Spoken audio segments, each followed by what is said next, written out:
मेरा बस चलता तो मैं तेरी भी जान ले लेती। तू और तेरी अम्मी जिंदा रहने के लायक ही नहीं हो। जब से हैदर ने मुझसे निकाह किया है, तुम दोनों ने मेरी जिंदगी बर्बाद करके रख दी है। तू कम थी जो तेरी माँ भी आ गई आग में घी डालने के लिए। मैं इसे छोड़ूंगी नहीं। किसकी जान लेने की बात कर रही है तू? मेरी अम्मी की? तुझे मेरी माँ के साथ ऐसा नहीं करना चाहिए था।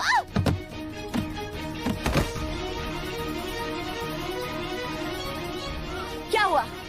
जरा सी चोट लगी तो चीख निकल गई। मेरे हैदर को मुझसे छीन लिया।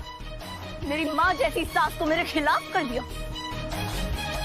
मेरी दादी अम्मी को मौत के बिस्तर पर सुलाने की कोशिश की, नूर को जलाने की कोशिश की, मुमताज को निकाल दिया और मेरे भाई जैसे देवर की जिंदगी तबाह कर दी।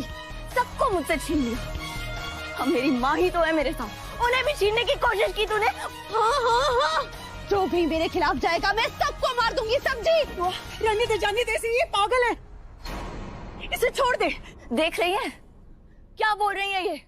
तुझे छोड़ने की बात कर रही है। वो भी कौन, जिनको तूने मारने की कोशिश की। बस कर तू।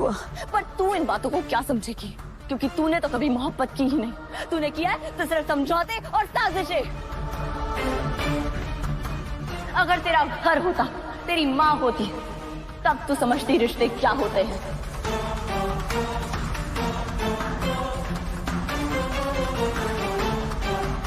तेरे साथ जो हुआ वो तेरी किस्मत का कसूर नहीं है, बल्कि तेरी फितरत का कसूर है। तू इस लायक ही नहीं है कि तुझे एक माँ का प्यार मिले। तूने ये छुरा किसी आम इंसान पे नहीं, बल्कि एक माँ पे उठाया है। तुझे मालूम ही क्या है कि एक माँ का मकाम क्या होता है? मैं बताती हूँ माँ क्या होती है। खुदा के बाद अगर किसी का दर्जा है तो वो माँ का है।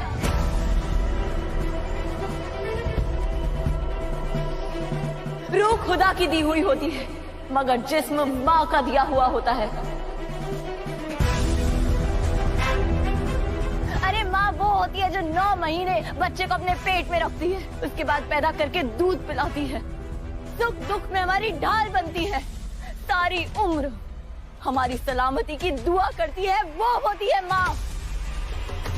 पर ये सब तुझे कैसे पता होगा? मैं बताती हूँ।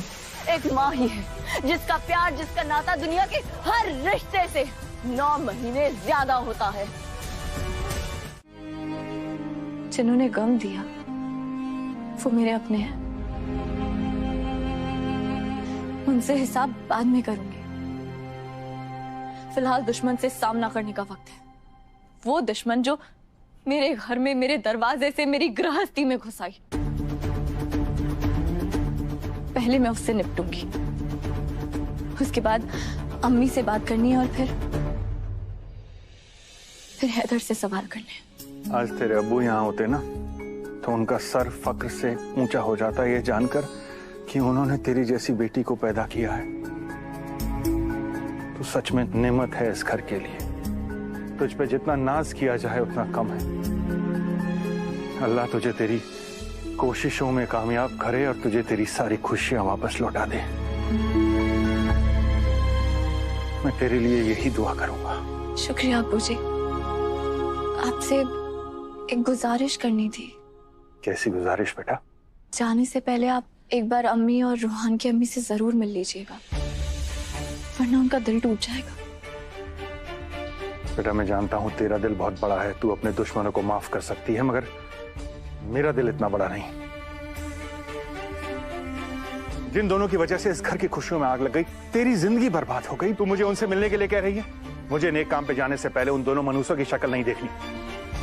अब्बू जी, उन्होंने मेरे साथ गलत जरूर किया है, मगर आपसे तो मोहब्बत की है ना, और मोहब्बत का जब सही सिला नहीं मिलता ना तो बहुत तकलीफ होती है। मैंने भुगता है, इसीलिए मैं समझती हूँ। और अब्बू जी, वफा के बदले तो वफा ही मिलनी चाहिए ना। खुदा के लिए मेरी बात मानिए और उनसे मिलके जरूर जाइएगा। ठीक है, अपने लिए नहीं मगर तू कह रही है तो इसलिए मिल लेता हूं। बेटा मैं आता हूं, तुम चलो। जी अबू।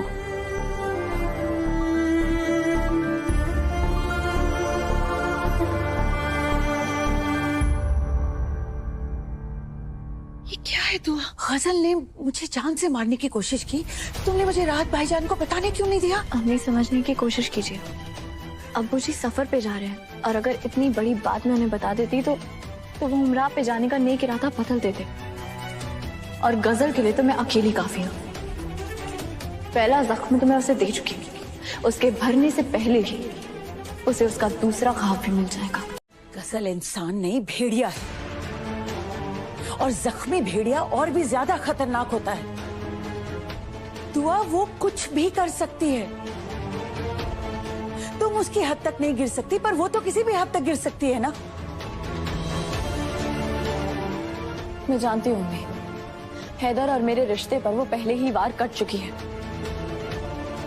अब बच्ची कुछ ही कसर भी पूरी करने की कोशिश जरूर करेगी।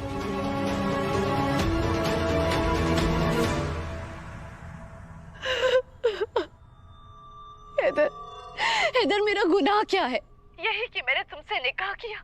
मुझे यहाँ पर मोहब्बत की आस देकर लाया गया था, लेकिन मुझे नफरत और दुत्कार के सिवा और क्या मिल रहा है हैदर? तू आज चाहती क्या है हैदर? उसने मेरा जीना हराम कर दिया, मुझे सांस तक लेने नहीं देती है। वो इतने तमाशे क्यों कर रही है हैदर?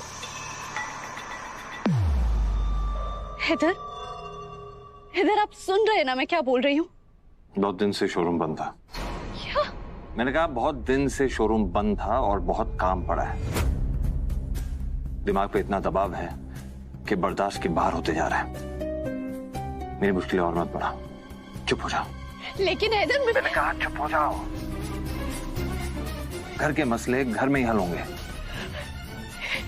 हैदर लेकिन मैं जो कहना चाहती हूँ,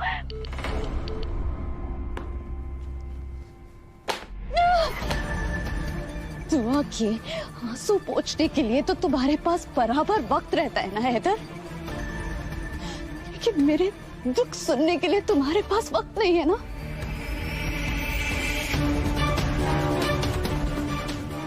दुआ, तुम्हें अपने हैदर पे बहुत फक्र है ना? तुम हैदर को अपनी हिम्मत समझती हो ना? अब देखना मैं कैसे तुम्हारी हिम्मत को तोड़ दूंगी। हैदर के दिल में तुम्हारे लिए इतनी नफरत पैदा कर दूंगी कि वो तुम्हारी शक्ल तक देखना पसंद नहीं करेगा। ये होकर ही रहेगा और उसकी शुरुआत आज ही होगी। वो बड़ी शातिर लड़की है दुआ, पता नहीं क्या क्या मंसूबे बना रही होगी। तू तो सब कुछ जानती है मेरी बच्ची, फिर इतनी बेफिक्र क्यों? वो तेरी बची खुची इज्जत भी खत्म कर देगी। वो कोशिश जरूर करेगी अम्मी, मगर कुछ कर नहीं पाएगी, क्योंकि अब इस घर में नए बीज बोए जाएंगे और नए फूल खिलेंगे। मैं हैदर को एहसास दिलाऊंगी कि उन्हें किस तरफ होना चाहिए। अम्मी हैदर से गलती जरूर हुई है, मगर वो गलत इंसान नहीं है। माना कि हैदर गलत नहीं है, मेरी दुआ मेरा गुरूर है। मेरे गुरूर को टूटने मत देना बेटा। आप बेफिक्र रहिए अम्मी, जब तक मैं हूं तब तक बाजी को कुछ नहीं होगा।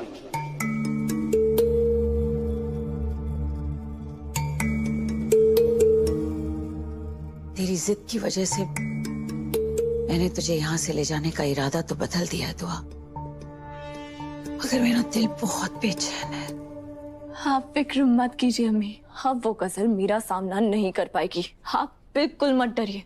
गजल को जो घाव दिए हैं उनके भरने से पहले उसे उसका दूसरा जख्म देना बाकी है।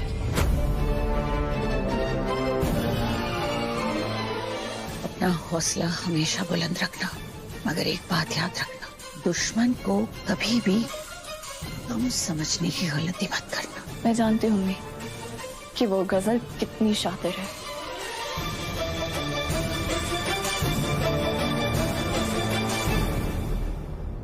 दुआ वो ये भी पता लगा लेगी कि हमने तुम्हें रूहान के बारे में सब कुछ बता दिया है और इसका अंजाम बहुत बुरा हो सकता है दुआ, क्योंकि गजल कुछ भी कर सकती है। ये मुझसे बेहतर और कौन जानता है। वो तो जरूर अभी भी अपनी साजिश का ताना बाना बुन रही होगी।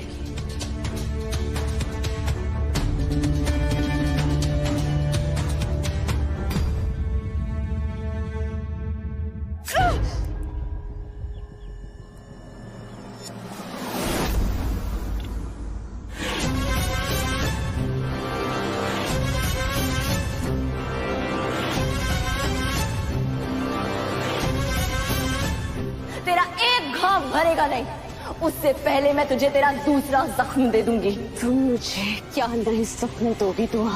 पहले तुम्हें इन सपनों का हिसाब देना होगा। मेरा ये खून तुझे खून के आंसू रुलाएगा दुआ।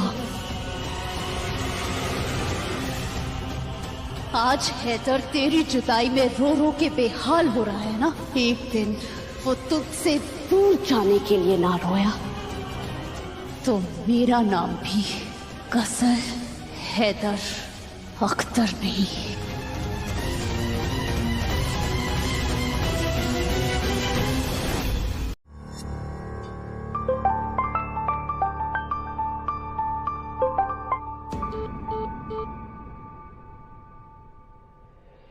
गुनहगार सिर्फ मैं अकेला नहीं, अम्मी आप भी हैं। मेरे गुनाह को जायज करार देने की कसूरवार आप है।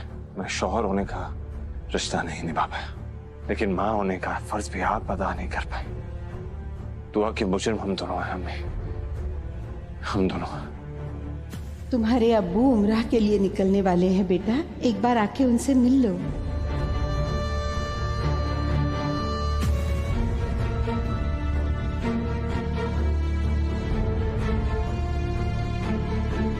मैसेज का भी जवाब नहीं दिया। राहत साहब इतने पाक सफर पर जा रहे हैं, हैदू का अपने अब्बू से मिलना बहुत जरूरी है। क्या करूं?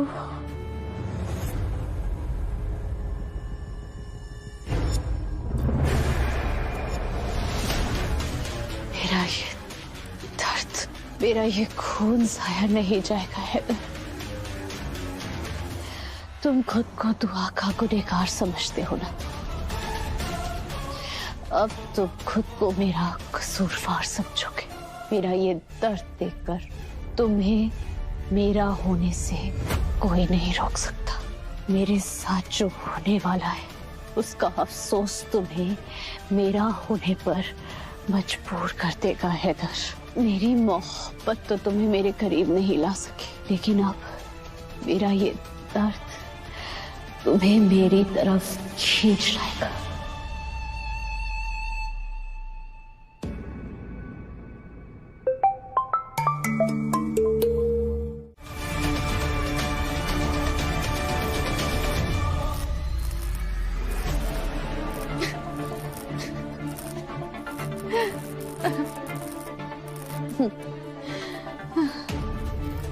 ये दर्द, ये तकलीफ, उसके आगे कुछ नहीं है हैदर, जो मुझे दिन रात तुमसे मिलती है। जब तुम दुआ का अफसोस करते हो तो मेरा जी जलता है। जब तुम उसका नाम पुकारते हो तो मुझे गुस्सा आता है। जब तुम उसकी तरफदारी करते हो तो मेरा खून खौलता है। तुम मुझ पर प्यार की एक नजर नहीं डालते हैदर, और बुआ को बाहों में लेने के लिए क्यों तड़पते हो? क्यों? तुम उसके अफसोस में जी रहे हो हैदर, और मैं तुम्हारी मोहब्बत की आस में दिल मर रही हूँ।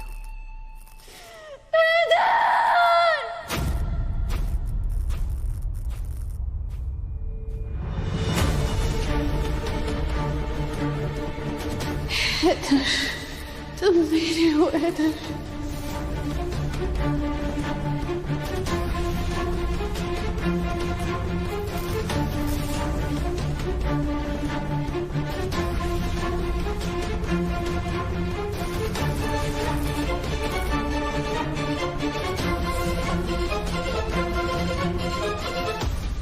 तुम पे सिर्फ सिर्फ मेरा हक है ना। क्यों अफसोस करते हो तुम उसके लिए? क्यों? तुमने मुझसे निकाह तो कर लिया है, लेकिन मुझे बीवी का दर्जा नहीं दिया है तो। लेकिन मुझे अपना हक छीनना आता है। बस तुम अब जल्दी से घर आ जाओ मेरे शौहर।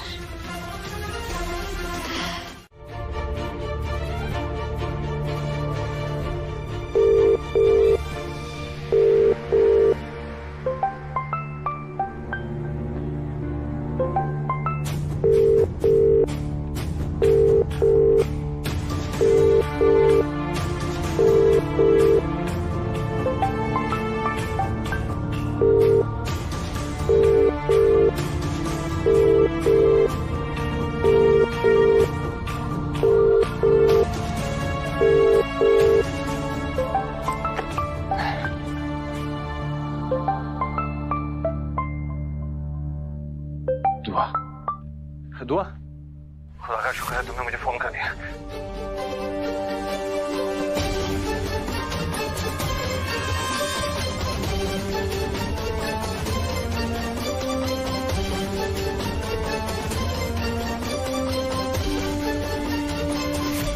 मैं बता नहीं सकता मैं कितनी फिक्र में था। मुझे तो अभी भी यकीन नहीं हो रहा कि तुमने मुझे फोन किया है।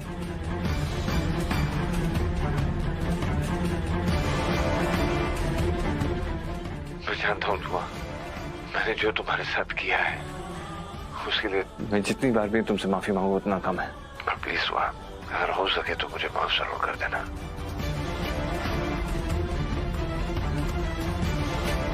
कुछ तो कहो दुआ, डांटो चिल्लाओ, कुछ तो कहो।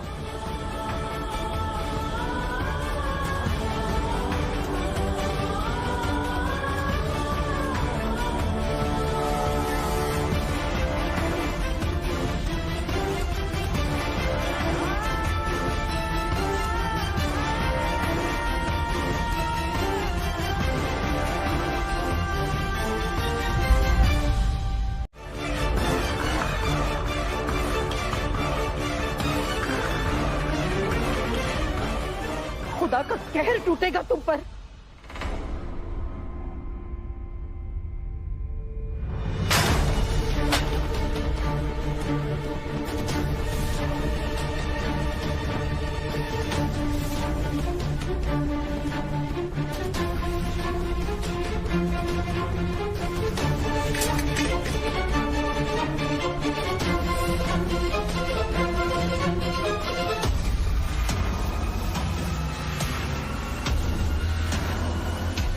एक लफ्ज और नहीं। हैदर अपने किए पर अफसोस कर रहा है, उसे शर्मिंदगी है, मगर तुम हठ धर्मी पे अटकी हुई हो। तुम उसी को बुरा कह रही हो जिसके साथ बुरा किया गया है। अरे तुम्हारी अकल पर ताले पड़ गए हैं क्या? तुम्हें समझ नहीं आ रहा? तुम्हारे बेटे ने तुम्हारा फोन नहीं उठाया। उस बेटे ने जो तुम्हारी एक आवाज पर अपने सारे काम छोड़कर भागता चला आता था तुम्हारे पास। ये रवैया रहा तो अकेली रह जाओगी दुनिया में। अकेले रहे मेरे दुश्मन।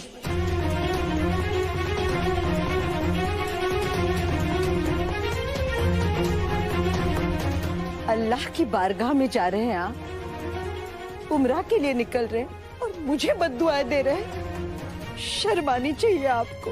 अरे शर्म तुम्हें आनी चाहिए ही ना। तुम्हारे अपने बच्चे तुम्हारे खिलाफ हो गए हैं। आज हैदर ने फोन नहीं उठाया है, कल वो तुम्हारी शक्ल तक नहीं देखेगा।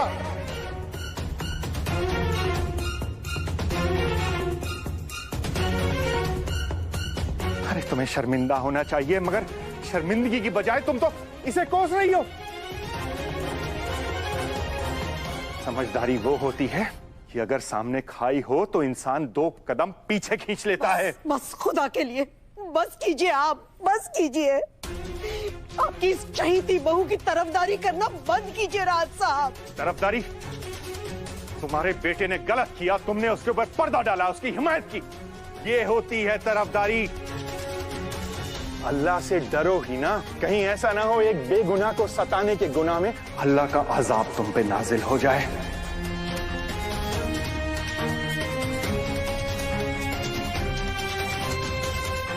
मुझे तो डर है कहीं ये मेरा गुस्सा नफरत में बदल गया ना, ही ना तो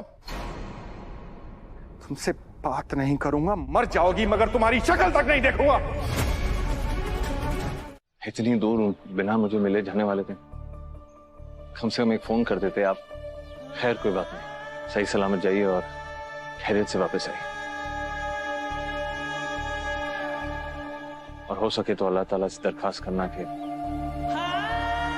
हमें माफ कर दें।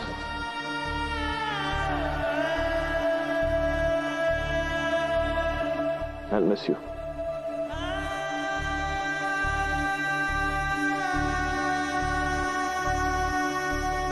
हो पूरी हर मुराद, रहो शाद, रहो आबाद, दिल में दुआएं भर के बाप दे रहा है तुम्हें मुबारकबाद।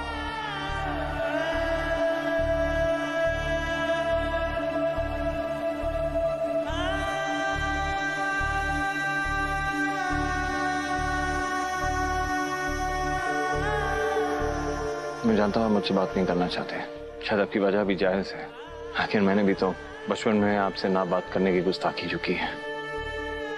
लेकिन अगर हो सके तो जाने से पहले मेरे सर पे अपना हाथ जरूर रख दीजिए।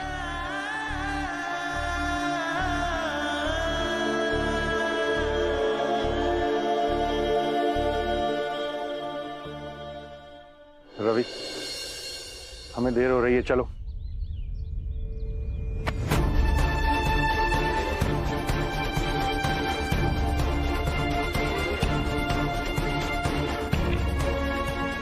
खुश नसीब होते हैं वो लोग जिनके सर पे बाप का साया होता है।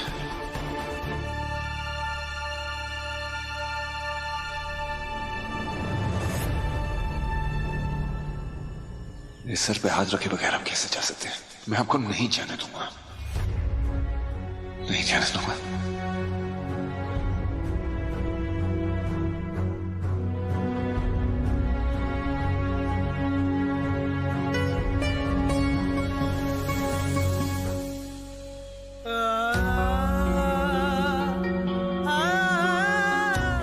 खुदा तुम्हें सही राह दिखाए, सही फैसला लेने की तौफीक दे।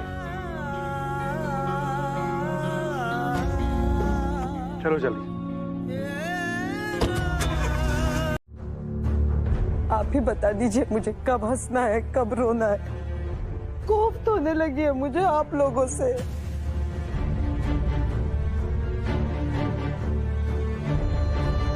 आपकी चहीती पोत बहू दुआ की वजह से मैंने अपना शौहर खो दिया,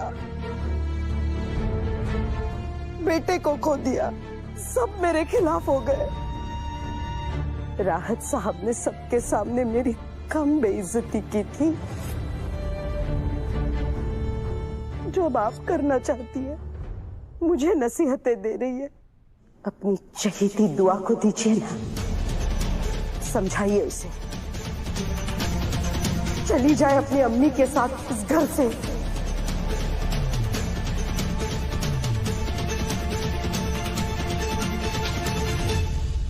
तेरे सुधरने का है ना ही ना कोई रास्ता नहीं, तू तो पूरी तरह से अंधी हो गई है। माशाल्लाह।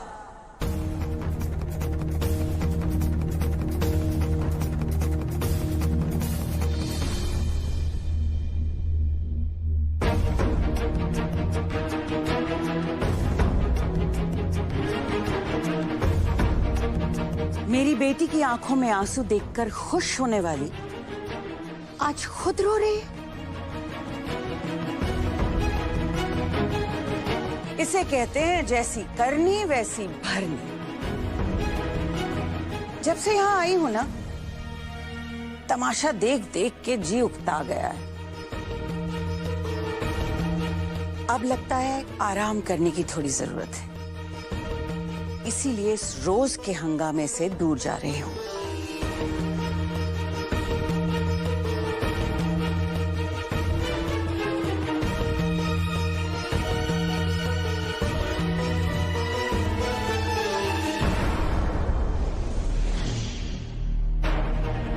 बहुत अच्छा कर रही हो, चली जाओ। अरे इतना खुश मत हो हिना बेगम, सिर्फ मैं जा रही हूँ, मेरा बेटा और दुआ यही है।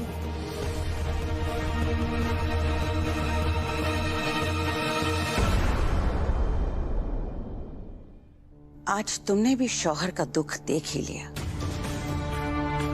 इसमें इतनी हैरत कैसी है? पड़ोस में आग लगाने वाले अक्सर ये भूल जाते हैं हिना कि उसकी आंच उन तक आ जाएगी।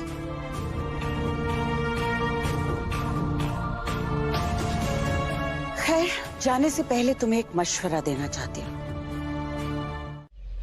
दुनिया आपको शेरनी बुलाती और आप इस तरह रो रही हैं। रोइए मत ना, वरना दुनिया आपका मजाक उड़ाएगी। अल्लाह कसम, तुझे दुल्हन बनाकर रुखसत करने में भी इतनी फिक्र नहीं हुई थी मुझे जितना खौफ आज हो रहा। हे अम्मी, आप मेरी बिल्कुल फिक्र मत कीजिए और हौसला रखिए। हौसला तो मेरा चट्टानों जैसा है, लेकिन तेरी तकलीफ ने मुझे तोड़ दिया है। अम्मी आप ही कहती है ना कि बाजी कमजोर नहीं, तो आप परेशान क्यों हो रही हैं? आप ज्यादा मत सोचिए, मैं हूं बाजी के साथ, उन्हें कुछ नहीं होगा। अपना ख्याल रखना बेटा, और किसी से डरना मत।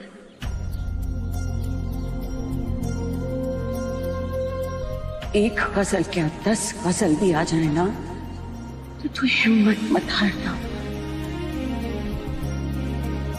खुदा हमेशा सच्चे बंदों का साथ देते हैं, उनके साथ होते हैं।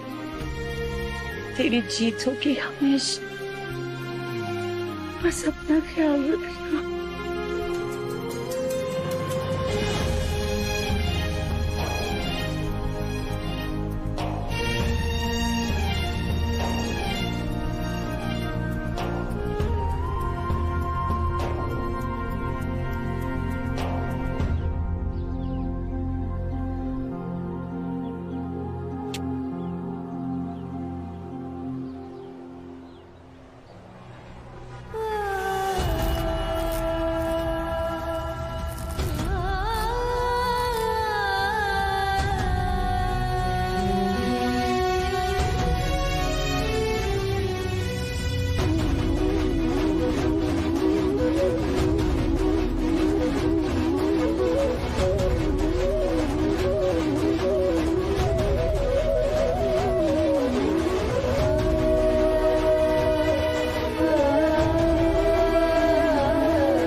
बस ये बता, ये हाल तुम्हारा किसने किया?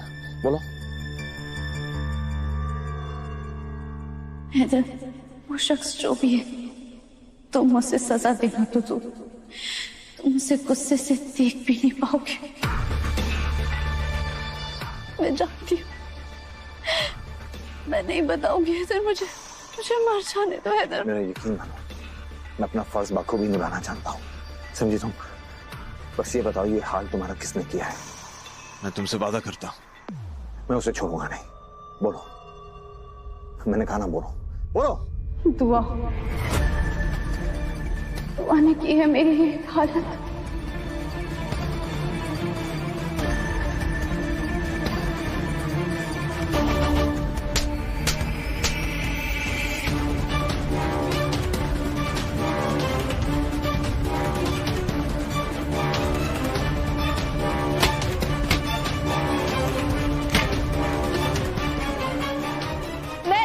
वादा करती हूँ कि मैं तेरी जिंदगी मौत से बदतर बना दूंगी। गजल हैदर अख्तर।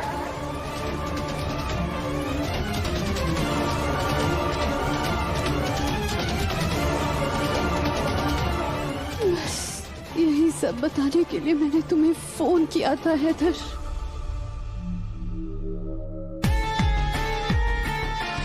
कौन किसकी जिंदगी मौत से बदतर बनाता है ये तुम्हें समझ आ जाएगा दुआ।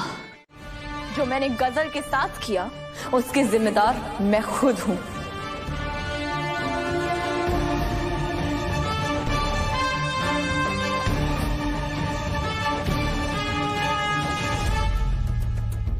और मेरी तरफ से सफाई देने की कोई जरूरत नहीं है।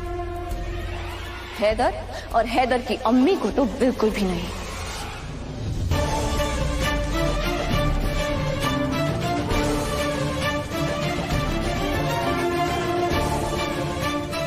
तो क्या मैं ये मान लूं कि तुमने गजल पे हाथ उठाया? जी हाँ।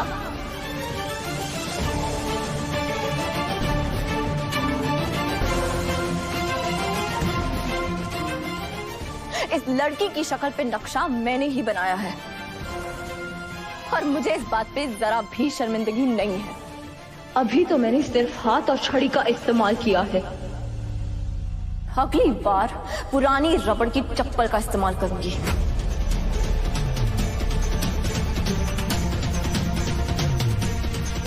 क्योंकि ये इसी काबिल है। आपने सुन लिया हैदर, मेरा सिर्फ इतना सा कसूर है कि आपने एक बेसहारा को सहारा दिया और मैंने कबूल कर लिया। हैदर, इसकी आंखें देखिए, इनमें बिल्कुल शर्मिंदगी नहीं है और वो सिर्फ इसलिए क्योंकि ये जानती है कि आप इसके खिलाफ कुछ नहीं बोलेंगे और इसीलिए इसने मुझे इतनी बेदर्दी से पीटा। या अल्लाह मेरे मौला, कोई तो हल निकालो इस दुआ का या मुझे उठा दो। जीना हराम करके रखा है इसने।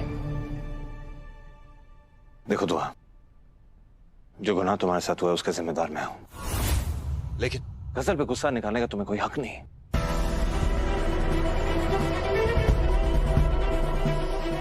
कहां जा रही हो? तो मेरी बात खत्म नहीं हुई है दुआ। मेरी बात खत्म हो चुकी है। मेरी बात तो सुनो, क्या हो गया है तुम्हें दुआ? कैसी बकी बकी बातें कर रही हो तुम? आपने पूछा था कि गजल का ये हाल किसने किया, मैंने कबूल कर लिया। अब कहने और सुनने के लिए कोई बात नहीं बची है। बात बची है, गजल के साथ ऐसा सलूक नहीं करना चाहिए, उस पर हाथ नहीं उठाना चाहिए था दुआ। ये तुमने गलत किया। और आपने जो किया वो गलत नहीं है। अपनी बीवी का हक मार के दूसरा निकाह कर लिया। अगर इसके लिए कोई इनाम दिया जाता है ना तो जाके ले लीजिए। इस लड़की को अपना जमीर मत बेचेगा हैदर। चाहती है उसकी मंजिल आप है हैदर, वो आपसे मोहब्बत करती है। जब से आपने उसकी जान बचाई है ना तब से वो आपके प्यार में पागल है। वो अपने अम्मी अब्बू का बदला लेने यहाँ आई है। शुरू से ही उसकी नजर आप पे थी। काश हैदर आपको नजर आता।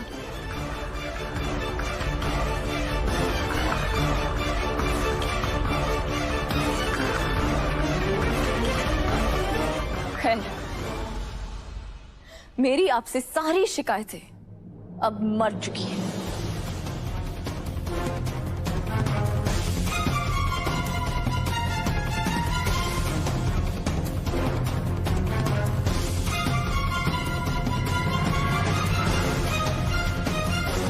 इसीलिए मैं अपनी सफाई में सिर्फ इतना कहना चाहूंगी कि आपकी प्यारी बीवी बहुत जहरीली नागिन है।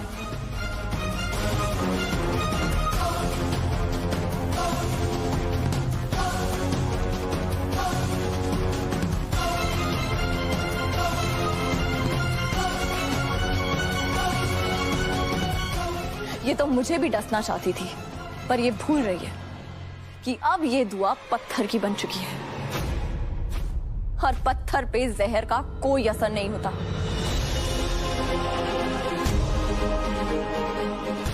आज के बाद अगर ये मेरे आड़े आई तो इसको जो जख्म अब तक मिल चुके हैं उनके भरने से पहले ही मैं इसे वो जख्म दूंगी जो ये जिंदगी भर याद रखेगी।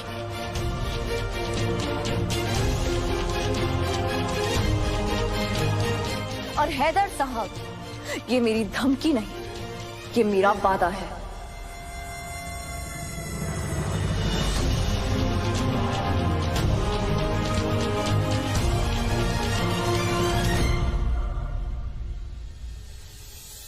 मेरी बात खत्म नहीं हुई है दुआ।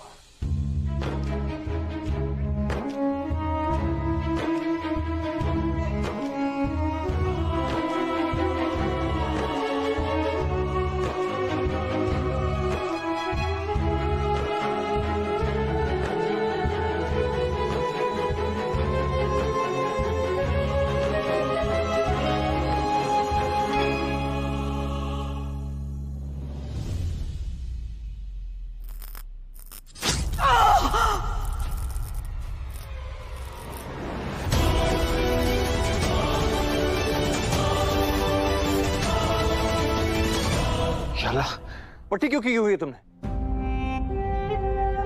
तुम्हारा हाथ खट।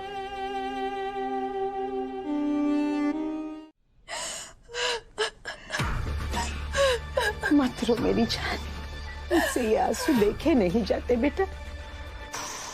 नहीं अम्मी, दुआ के मुंह को खून लग गया है। पहले उसने मेरी बेइज्जती की, जब उसका दिल नहीं भरा तो वो मुझे मारने पीटने लगी। अब दुआ मुझे इस घर से बाहर निकाल के रहेगी अम्मी। ना हैदर उसे रोक सकते हो ना कोई और। उसके हौसले बहुत बुलंद हो गए हैं अम्मी। खुदा जाने मेरा क्या होगा। मैं हूं ना, मत रो। जब तक मैं जिंदा हूं इस घर में तुम्हारा कोई बाल भी बाका नहीं कर सकता। अम्मी, आपका दिलासा सर आंखों पर, मगर इससे मेरी परेशानी हल नहीं होगी। तसल्ली देने से क्या होगा अम्मी? आपने भी तो दुआ के खिलाफ कभी कोई सख्त कदम नहीं उठाया ना। वो मेरी बेइज्जती करती रही, सब देखते चले गए। उसने मुझ पर हाथ उठाया, किसी ने कुछ नहीं कहा। किसी से क्या शिकायत करूं मैं अम्मी, जब खुद का शौहर ही मेरी तरफ से खामोश है। और एक दिन वो मेरी जान ले लेगी अम्मी, और सब देखते रह जाएंगे। नहीं अम्मी, अम्मी मेरी दुनिया बर्बाद हो गई है। माँ खिलने से पहले उजड़ गया अम्मी। मेरी जिंदगी दुआ की नफरत के हत्थे चढ़ जाएगी। मुझे कोई नहीं बचा सकता अम्मी, मुझे कोई नहीं बचा सकता। बस मेरी जान, रोना बंद कर। मैं हूं ना। देख बेटा, जो गुजर चुका उसे तो मैं बदल नहीं सकती, लेकिन तुम्हें इतना यकीन दिलाती हूँ कि आज के बाद तुम्हें तकलीफ देने से पहले उस दुआ को 100 मर्तबा सोचना होगा। और ये महज तसल्ली नहीं, मेरा वादा है तुमसे। अम्मी, आप ऐसा क्या करने वाली हैं? दुआ का ऐसा इंतजाम करने वाली हूँ कि आज के बाद तुम्हें चोट पहुंचाने से पहले उसकी रूह तक कांपेगी। करो मेरी प्यारी सासू अम्मी, जल्दी करो, यही तो उम्मीद है आपसे।